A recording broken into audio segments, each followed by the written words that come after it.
मिरज रोडवरील भारती हॉस्पिटलच्या बाजूने पायी चालत वांडलेसवाडीकडे येणाऱ्या वृद्धाला बुलेटने पाठीमागून जोरदार धडक दिली.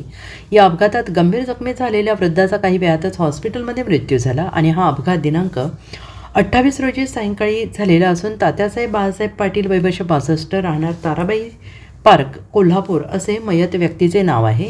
या अपघाताची नोंद विश्रामबाग पोलिसांमध्ये झालेली आहे.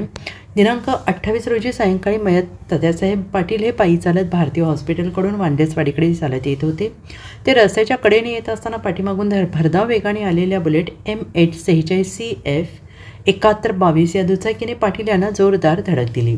हा अपघात हॉटेल पिंगारासमोर झाला. या अपघातात जखमी झालेल्या पाटील यांनी गंभीर जखमी अवस्थेत तात्काळ हॉस्पिटलमध्ये दाखल केले, पण या ठिकाणी काही वेळातच त्यांचा मृत्यू झाला. आणि या प्रकरणी धीरज तात्यासाहेब पाटील राहणार व्यंकटेश्वरा अपार्टमेंट चंदवाणी हॉल शेजारी ताराबाई पार्क कोल्हापूर यांनी फिर्याद दिली आहे. त्यांच्या फिर्यादीची दखल घेऊन अपघातग्रस्त बुलेट चालक सिद्धांत मनोजी बनसोडे राहणार पार्श्वनाथ नगर मिरज यांच्या विरोधात पोलिसांनी गुन्हा दाखल केला आहे.